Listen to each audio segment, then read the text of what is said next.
Dumelang landlord, this is your tenant Disebo D. Welcome to my YouTube channel.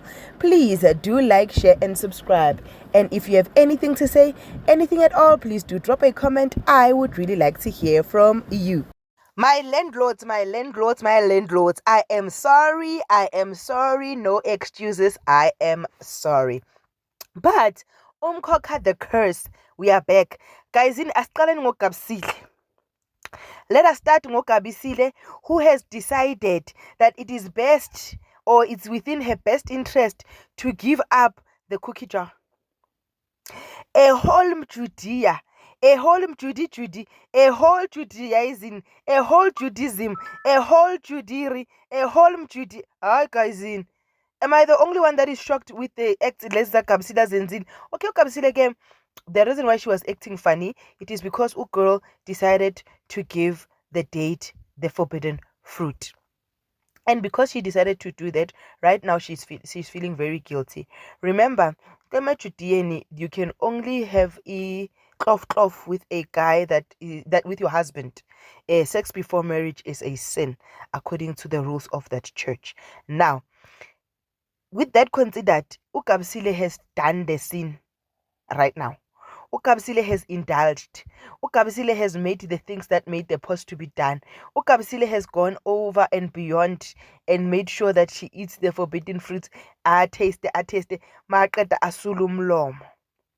Sekawusulile ke umlomo uzofihleka unomphelo. That is the question that we all have. But mina, I think ukuthi Ukabisile uzowaziwa ukuthi udle the forbidden fruit through pregnancy. I'm betting on Ugabi girl being pregnant. Remember umkhokha iyaphela and bazofuna ukuthi bayiqede in a bang, and mabayiqeda in a bang bazofuna ukuyiqeda ukuthi we want more, like we want more. The same thing that happened to Nisbaya. Like now we always want more kusibaya because it ended nicely. So okay, fine. Siphume kuGabisile singene kufamily kaNzimande. uManzimande nefamily yakhe, they believe ukuthi bona they are the rightful owners sakantuthuko, bafuna untuthuko vela ahala umabulo unomkhosi angisho egaleni kakaNomkhosi athi ukuthi hayi angeke kwenzeke cut abort mission. Hayi ne lawyer issue ukuthi is not within the law ukuthi bathathe umntwana. Buza ke uNomkhosi ziyamujika manje the day uzamulo uMthembu allocate uNdlovu noma Mzobe, it's another day, but ke for now ulocate uNomkhosi. Buzani, uNomkhosi is hearing things. uNomkhosi cannot sleep. uNomkhosi, things are not happening for her. Asalele ke uNomkhosi worried and like she needed the sleep because she's been hearing things. Alele usho ukuthi uhaga untuthuko makavuke ekseni intuthuko is not there. Ngithi ugirl uhlanye ukuhlanya. Buza ukuthi untuthuko uphi. Uthathwe ulo uMthembu, wamthatha ebusuku uMthembu wamlalisa esofeni yakabani yasemathenjini, because vele by law umntwana ovele emshadweni or ohlawuliwe umntwana walaphayana. So wayolala esofeni leli ele right. Hi guys, I'm worried ngoNomkhosi, and I hope she doesn't go cuckoos. I hope ukuthi ugirl doesn't go cuckoos. Ugirl finds her peace and ugirl goes back to Kamthembu.